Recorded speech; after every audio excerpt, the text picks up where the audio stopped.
Loué soit Jésus et Marie. Ce matin dans l'Évangile, le Père Marinko a lu que Jésus pose à ses disciples la question « Mais qui suis-je pour vous ?» Et moi je vous pose la question « Mais qui êtes-vous, vous ?» Il pleut, cela ne vous dérange pas. De quoi avez-vous été bâtis? D'amour? De cœur? Et c'est pourquoi un applaudissement des prêtres et de la chorale pour vous tous.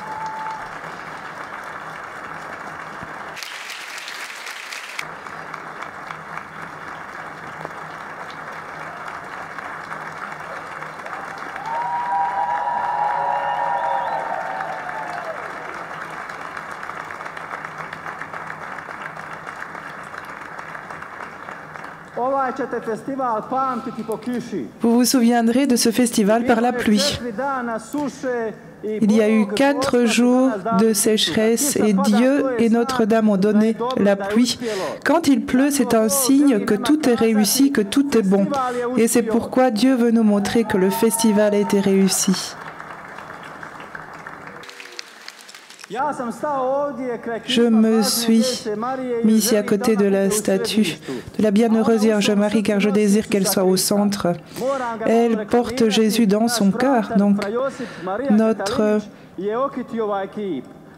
Père Josip Maria Katalinic a bien décoré la statue de Notre-Dame. Il choisit toujours les plus belles fleurs pour elle. Chère Jeanne, vous avez écouté pendant 4 jours sur le thème « Que dois-je faire de bon pour avoir la vie éternelle ?» Alors répondez-moi à la question « Quel bien doit-on faire ?» L'amour, la paix, la foi. Qu'avons-nous fêté hier? Saint Jean-Marie Vianney. Au lycée, je n'étais pas bon au cours du latin. Quand j'étais concélébrant, il y a quelques jours, j'ai répété pendant 5 minutes à la sacristie pour ma partie que je devais faire en latin.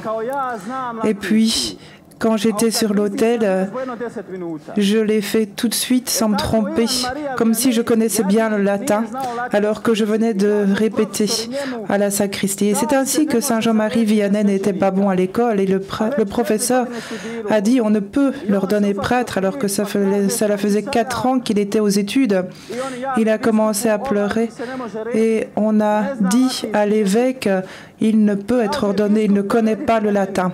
Et l'évêque dit amenez-le-moi. Et le saint curé d'Ars, le futur saint curé d'Ars, en pleurant, est allé voir l'évêque.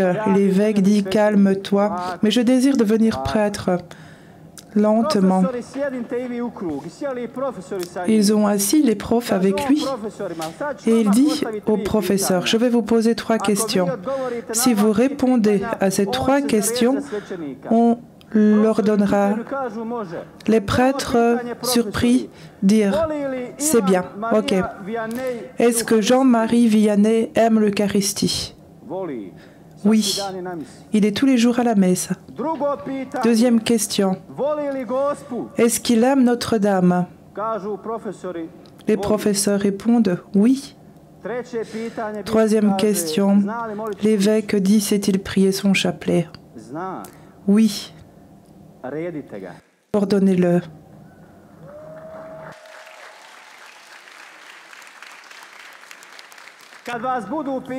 Quand on vous demandera, quand vous rentrerez chez vous, qu'avez-vous appris à Medjugorje de bon? Passez votre examen, dites que l'on a appris 3 choses. Aimer l'Eucharistie, c'est ce qu'a dit le cardinal Sarah. Deuxièmement, aimer Marie. Vous voyez, quel jeune homme prendrait une telle pluie, une telle averse pour sa petite amie? Viens, on va se retrouver sous la pluie. Non, non, je ne veux pas aller sous la pluie, j'attends le soleil. Non, vous vous êtes resté ici sous la pluie pour Marie, pour Notre-Dame. C'est un deuxième examen passé. Troisièmement, le chapelet. Avez-vous prié le chapelet? Alors, vous avez appris ces 3 biens que vous devez vivre toute votre vie pour être saint comme Saint Jean-Marie Vianney. Est-ce vrai? Ces 3 choses, emportez-les chez vous. Rien de plus que ça.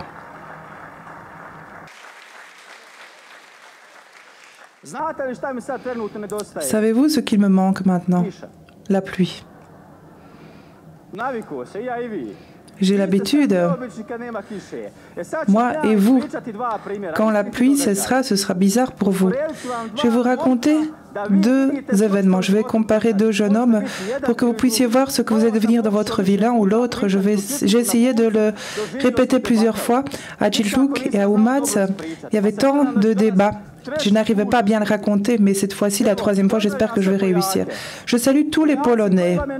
Les Polonais, quel est le saint qui vous est le plus cher? Votre saint le plus cher?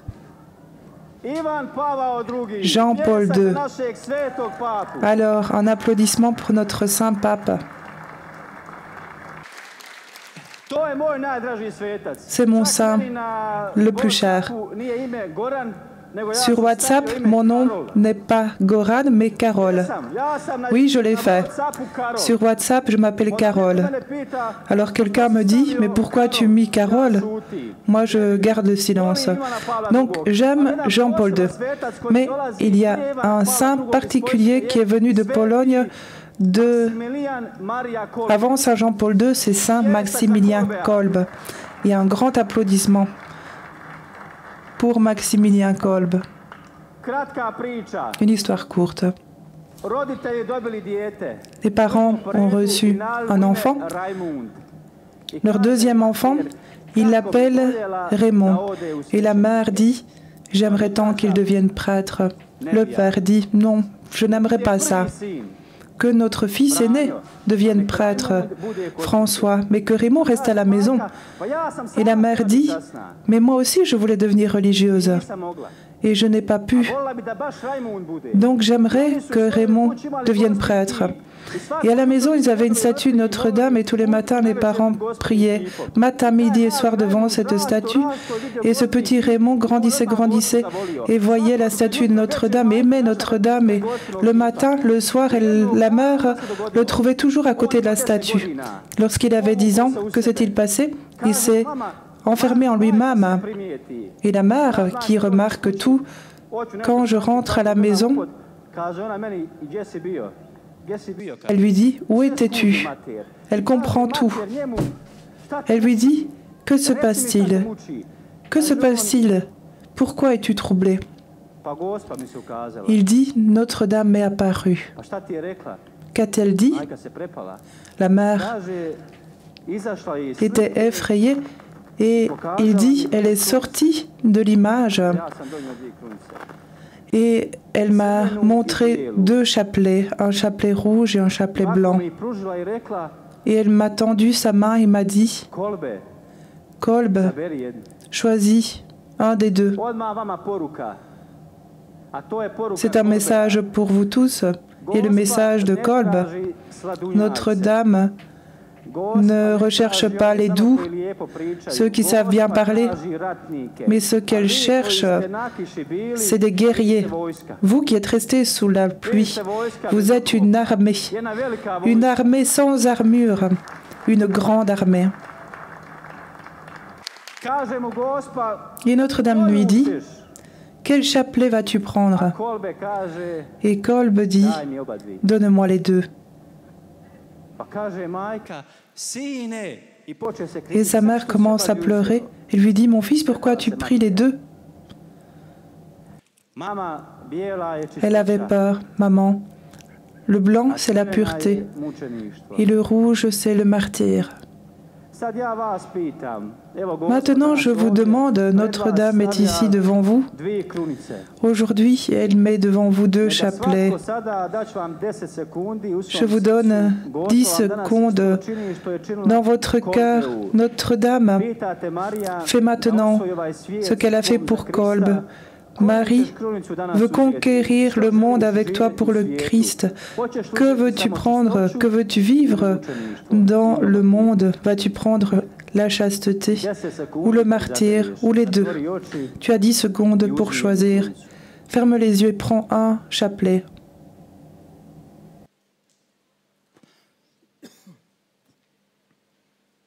Est-ce que vous avez pris un chapelet? Mais ce n'est pas un jeu. Vraiment, vous l'avez pris.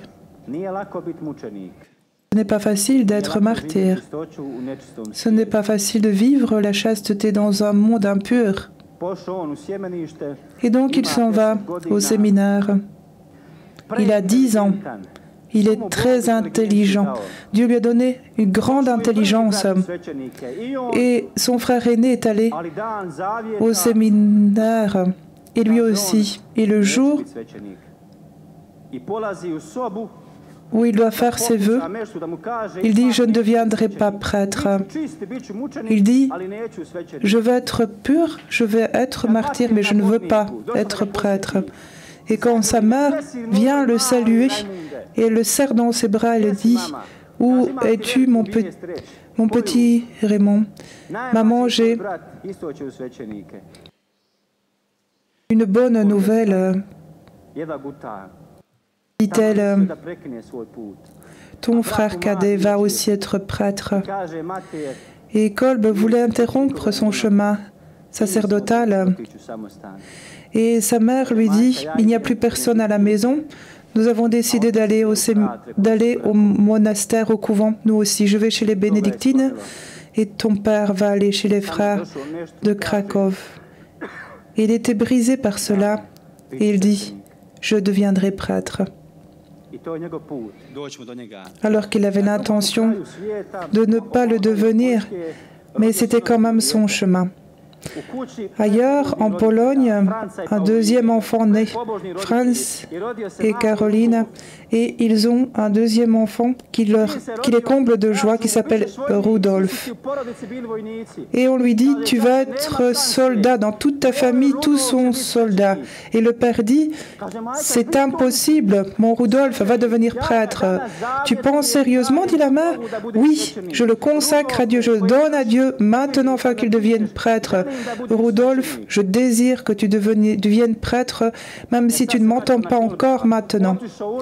Alors, j'en reviens à Kolb. Il va à Rome, son provincial dit, tu es très intelligent, tu vas faire des études de philosophie, de théologie. Kolb revient de Rome après 4 ans avec 2 doctorats. Il est génial, cet enfant. Et à Baden-Baden, celui qui a été consacré par son prêtre à 8 ans. Son père l'emmène à Lourdes. Ils ont le même âge, Maximilien et Rudolf. Ils vivent au même moment, ils ont le même âge. Donc le papa de Rudolf est allé à Częstochowa, à Jasna Gora, et devant la statue, il prie. Et le père de Kolb dit, regarde la dame noire. La dernière lettre que Jean-Paul II a écrite dans Le Monde, savez-vous où il l'a envoyée? C'est à Jasna Gora, avant sa mort.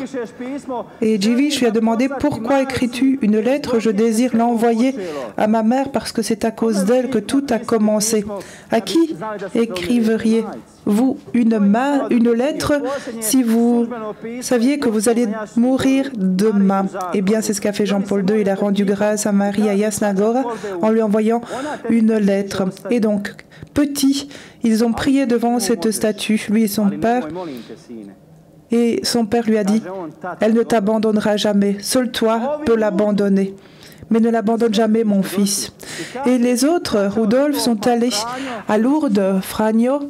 François dit à son fils, mon fils Rudolf, je te consacre à Notre-Dame afin que tu ne l'abandonnes jamais. Et Rudolf a dit, bien, papa, bien.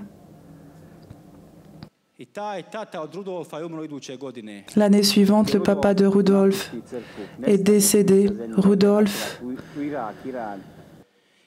abandonne l'Église, devient soldat et va en Iran pour la guerre et il revient après quelques années.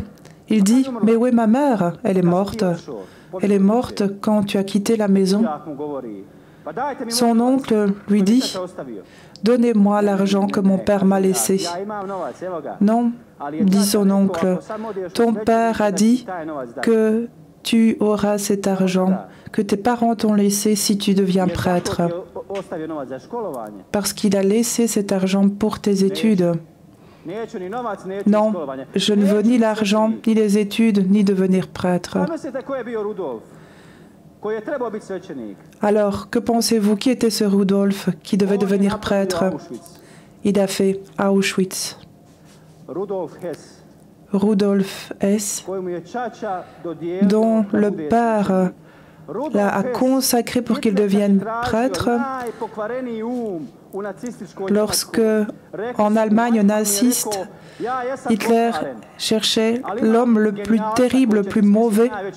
On lui a dit « Nous avons quelqu'un qui est le plus terrible. » Quand il est allé en Pologne, il a dit « Je vais facilement faire un camp de mort qui peut tuer 3 millions de personnes par an. Et Kolb, qui a fait l'armée de Marie, avec l'imprimerie, avec des millions de livres. Il a commencé à construire un couvent à Nagasaki. Il a utilisé son intelligence pour Dieu, alors que Rudolf Hess a créé Auschwitz. Il a utilisé son intelligence pour faire le mal. Il a tout suivi. Et lorsque on tuait les Juifs, les Allemands ont dit « On ne peut tuer autant de personnes. Nous pouvons tuer, ça coûte. On ne peut pas utiliser nos balles pour tuer. Il faut inventer une manière plus rapide. » Et Rudolf a dit « Moi, j'ai une idée. » Donc, le cycle B, il a inventé le cycle B. Lui qui devait devenir prêtre, son projet, c'est le cycle B. Des millions de personnes tuées. On tuait 20 000 personnes à Auschwitz par mois. Les Polonais y ont souffert, particulièrement les Polonais. C'est 1/5 du peuple polonais qui a été tué dans ces camps de concentration parce que lui ne supportait pas les Polonais. Donc, en tant que commandant à Auschwitz, Rudolf était là. Et on amène un prêtre dans le camp. Et Rudolf est sur son cheval. Et les gens pleurent. Et il leur dit « Mais que se passe-t-il? On a tué un prêtre. Qui a été tué? Le saint Kolb. » Et il appelle son commandant et il dit « Qui a été tué aujourd'hui? » Maximilien Kolb. Et Rudolf dit « Qui est cet homme? C'est un homme qui a donné sa vie pour les autres. » En colère, il dit « C'est impossible que quelqu'un vive ainsi. Pourquoi avez-vous permis qu'il donne sa vie pour quelqu'un d'autre ?» Quand j'ai appelé cet homme, Kolb est venu. Il m'a dit « Je vais mourir pour lui. » Et le commandant demandait à Kolb « Qui es-tu pour donner ta vie pour une autre ?» Il a dit « Ma vie n'a aucune valeur. Cet homme a sa femme, ses enfants. Je veux prendre sa place. » Et le commandant lui dit « Qui es-tu? Je suis un prêtre catholique, Maximilien Kolb. » Donc, à Auschwitz, cette nouvelle s'est propagée dans le camp. Un camp qui a été construit pour tuer la foi. De ce camp, la foi a explosé comme un volcan. Vous savez, quand la lave sort du volcan, l'Etna, eh bien, c'est ce qui s'est passé ce jour-là. Dans ce camp, Kolb a donné sa vie pour un camp où il ne devait y avoir que l'athéisme. Il a donné sa vie pour la foi. Dieu œuvre de manière merveilleuse. Et alors Dieu a parlé à Rudolf. Reviens à moi. Mais il n'a rien fait. Il lui dit, tu aurais devenir prêtre, mais il n'a pas répondu. La guerre prend fin. Il est arrêté par les Polonais. Et finalement, la justice a lieu. Et savez-vous où les Polonais l'emprisonnent? C'est dans le lieu où est né Jean-Paul II, à Wadowice. Tu vas à Wadowice. Nous, les Polonais, nous allons te condamner. Tu nous as tués, tu as tué plus de 6 millions de Polonais. Pauvres Juifs. Il a eu peur. Il était figé de peur. Savez-vous ce qu'ont fait les Polonais? Ils l'ont gardé pendant 1 an en le servant sans le tuer. Il était brisé par ce fait, parce qu'il attendait qu'on le mette à mort de manière sanglante. Et il pensait qu'ils allaient le torturer. Et eux l'ont servi pendant 1 an. Et son esprit s'est ouvert. Le tribunal suprême a dit, tu vas mourir, on va te pendre, mais pas à Auschwitz. En dehors de Auschwitz, on va te mettre à mort. Lui, pour lequel son père avait laissé de l'argent pour ses études au séminaire, lui qui était enfant de cœur, lui qui avec son père est allé à Lourdes comme Maximilien Kolbe, qui était allé avec son père à Jasna Gora. Il aurait pu être un prêtre, mais il est devenu un monstre. Alors qu'il attendait sa mort à Wadowice, cette miséricorde des Polonais l'a brisé. Il a commencé à pleurer. Et à un moment, dans l'église locale, la cloche sonne. Il vient devant la porte, devant la fenêtre, il regarde la cloche. Savez-vous ce qu'il a dit? C'est une histoire qui est lourde, grave. Quand tu racontes cela à quelqu'un, les gens sont confus, mais à ce moment-là, il a dit « Amenez-moi un prêtre ». Cet homme qui a mis à mort 3 millions de personnes, à qui personne parmi nous ne donnerait grâce, miséricorde. C'est un homme terrible. Il n'y a personne au monde qui pourrait être miséricordieux envers cet homme. Moi, je suis tellement surpris par ce peuple polonais. Et c'est pourquoi les Polonais, quand ils viennent à Medjugorje, c'est comme s'ils étaient des Croates pour moi. Vous êtes un peuple merveilleux, vous les Polonais.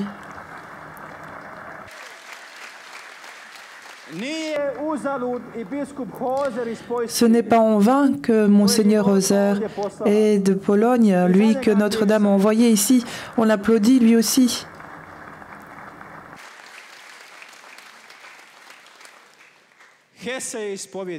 Il s'est confessé.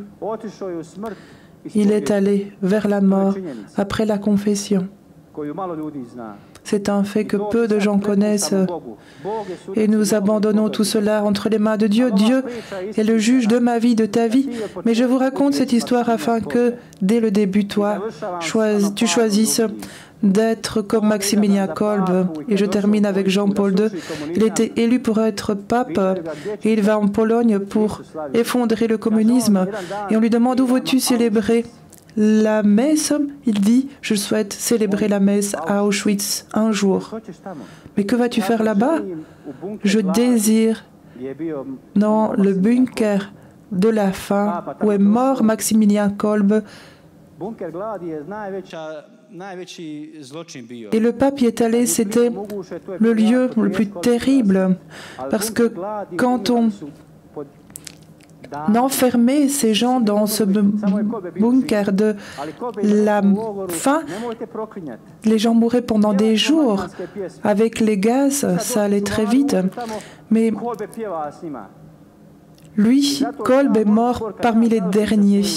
Et quand on allait les voir, ils chantaient des chants mariaux dans ce bunker avec Kolb. Et c'est pourquoi à la fin, vous allez chanter un chant qui est mon chant préféré à cause des Polonais. Béni soit celui qui est miséricordieux. On chantera ce chant à la fin de ma catéchèse. Donc Jean-Paul II est allé dans ce bunker. Donc Kolb n'est pas mort de faim parce qu'on ne pouvait plus attendre sa mort. Et puis, on a pris une injection et on lui a dit « Tends ta main ». Il a tendu la main gauche avec laquelle il avait pris le chapelet rouge et on lui a donné une injection de phénol. Et le 14 août, la veille de l'Assomption, il a été tué et brûlé le lendemain, le jour de l'Assomption. Qu'a-t-il dit ? Il dit, je voudrais que mes os soient enterrés sous la ville de l'Immaculée à Nagasaki. Mais si cela ne se réalise pas, que Dieu fasse ce qu'il veut de moi. On n'a pas ses reliques, il n'a pas été enterré, mais son cœur, je dirais, son âme est dans ce monde.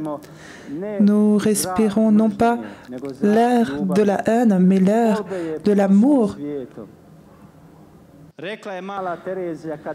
La petite Thérèse a dit, quand j'irai là-haut, le signe que je suis arrivé là-haut, ce sont ces pétales de rose que je vais jeter sur vous. Et Kolb, quand il est allé là-haut, il a dit, je ferai de mon corps l'amour. Mon corps sera toujours dispersé dans cet air. Et le matin, quand tu inspires cet air, ne dis pas, je déteste ce monde est une catastrophe. Mais quand tu inspires cet air du matin, dis, j'inspire l'amour de Kolb. Kolb a inspiré l'air. Son cœur coule dans cet air et il désire que nous inspirions l'amour et non pas la haine comme la SS. Et le dernier miracle, savez-vous, à Auschwitz, savez-vous dans quel évêché il se trouve? Cracovie. Qui est venu de Cracovie? Eh bien, le grand Jean-Paul II. Là où le monde fait la haine, là Marie et Dieu font des miracles. Selon moi, c'était logique que ce soit Medjugorje, parce que notre pays, vous les Polonais, vous n'êtes pas loin de chez nous. Ce pays est un pays qui a des martyrs et des martyrs, ce sont des pays similaires, croates ou polonais. Et si vous avez Jasna Gora, si pendant des années et des siècles vous avez prié Notre-Dame de Jasna Gora, nous, comme peuple, nous avons mérité d'avoir Medjugorje. Merci.